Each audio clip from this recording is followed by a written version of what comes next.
اعوذ باللہ من الشیطان الرجیم، بسم اللہ الرحمن الرحیم۔ دمشق میں ایک بہت بڑی مسجد ہے، مسجد جامع توبہ کے نام سے مشہور ہے۔ اس میں ایک طالب علم کے جو بہت زیادہ غریب اور عزت نفس میں مشہور تھا، وہ اس مسجد کے ایک کمرے میں ساکن تھا۔ 2 روز گزر چکے تھے کہ اس نے کچھ نہیں کھایا تھا، اور اس کے پاس کھانے کے لیے کوئی چیز نہیں تھی، اور نہ کوئی پیسہ اس کے پاس تھا۔ تیسرے روز بھوک کی شدت سے اس نے احساس کیا کہ وہ مرنے کے قریب ہے۔ سوچنے لگا کہ اب میں اس حالت میں ہوں کہ شرن حتیٰ کہ مردار اور یا ضرورت کے مطابق چوری جائز ہے۔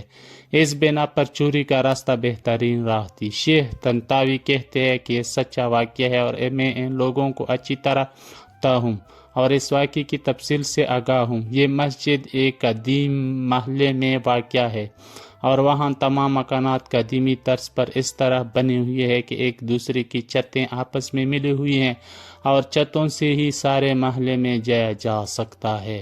یہ جوان مسجد کی چھت پر گیا اور وہاں سے محلے کے گھروں کی طرف چل دیا۔ پہلے گھر میں پہنچا تو دیکھا وہاں کچھ خواتین ہیں، تو سر جھکا کے وہاں سے چلا گیا۔ بعد والے گھر پہنچا تو دیکھا گھر خالی ہے، لیکن اس گھر سے کھانے کی خوشبو آ رہی ہے۔ بھوک کی شدت میں جب کھانے کی خوشبو اس کے دماغ میں پہنچی تو بھوکی کی مانند اس کو اپنی طرف کھینچ لیا۔ یہ مکان ایک منزل تھا۔ فوراً باورچی خانے میں پہنچا، دچکی کا ڈھکن اٹھایا تو اس میں بھرے ہوئے بینگن کا سالن تھا۔ ایک بینگن اٹھایا، بھوک کی شدت سے سالن کی گرم ہونے کی بھی پرواہ نہیں کی، بینگن کو دانتوں سے کاٹا، اور جیسے ہی نگلنا چاہا تو اس وقت عقل اپنی جگہ واپس آ گئی، اور اس کا ایمان جاگ گیا۔ اپنے آپ سے کہنے لگا، خدا کی پناہ، میں طالب علم ہوں، لوگوں کے گھر میں گھسوں گا اور چوری کروں؟ اپنی اس پہل پر شرم آ گئی، پشیمان ہوا اور استغفار کیا، اور پھر بینگن کو واپس دیگچی میں رکھ دیا۔ جیسے آیا تھا ویسے ہی واپس لوٹ گیا، اور مسجد میں داخل ہو کر شیخ کی حلقہ درس میں حاضر ہوا۔ بھوک کی شدت سے سمجھ نہیں پا رہا تھا کہ شیخ کیا درس دے رہے ہیں۔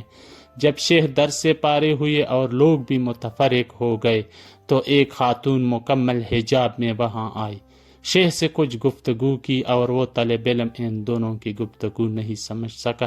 شیخ نے اپنے اطراف میں نگاہ کی تو اس طالب علم کے علاوہ کسی کو وہاں نہ پایا۔ پھر اس کو آواز دی اور کہا، تم شادی شدہ ہو؟ جوان نے کہا، نہیں۔ شیخ نے کہا، تم شادی نہیں کرنا چاہتے ہو؟ جوان خاموش رہ گیا۔ شیخ نے پھر کہا، مجھے بتاؤ، تم شادی کرنا چاہتے ہو یا نہیں؟ اس جوان نے جواب دیا، خدا کی قسم میرے پاس ایک لقمہ روٹی کے علاوہ پیسے نہیں ہیں، میں کس طرح شادی کروں؟ شیخ نے کہا، یہ خاتونائی ہے، اس نے مجھے بتایا ہے کہ اس کا شوہر وفات پا گیا ہے، اور اس شہر میں ہے، اور اس کا دنیا میں سوائے ایک ضعیف چچا کی کوئی عزیز و رشتہ دار نہیں ہے۔ اپنے چچا کو اپنے ساتھ لے کر آئی ہے، اور وہ اس وقت اس مسجد کے ایک کونے میں بیٹھا ہوا ہے، اور اس خاتون کو اس کے شوہر سے گھر اور مال ورثہ میں ملا ہے۔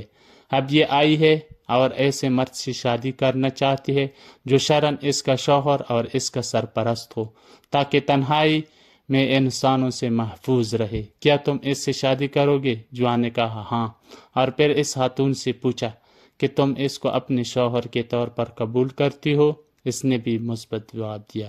شیخ نے اس خاتون کے چچا اور 2 گواہوں کی بلا کر ان دونوں کا نکاح پڑھایا، اور اس طالب علم کے بجائے خود اس خاتون کا مہر ادا کیا، اور پھر اس خاتون سے کہا، اپنے شوہر کا ہاتھ تھام لو۔ اس نے ہاتھ تھام لیا اور اپنے گھر کی طرف اپنے شوہر کی رہنمائی کی۔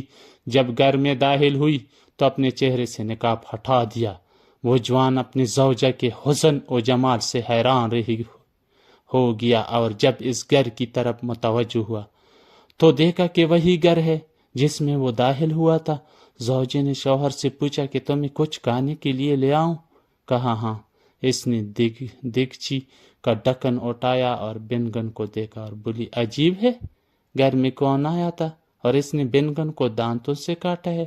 وہ جوان رونے لگا اور اپنے اس قصے کو سنا دیا۔ زوجہ نے کہا، یہ تمہاری امانت داری اور تقوی کا نتیجہ ہے، تم نے حرام بینگن کھانے سے اجتناب کیا تو اللہ نے سارا گھر اور گھر کی مالکہ کو حلال طریقے سے تمہیں دے دیا۔ جو کوئی اللہ کی خاطر کسی گناہ کو ترک کرے اور تقوی اختیار کرے تو اللہ اس کے مقابل میں بہترین چیز اس کو عطا کرتا ہے۔ السلام علیکم ورحمۃ اللہ وبرکاتہ۔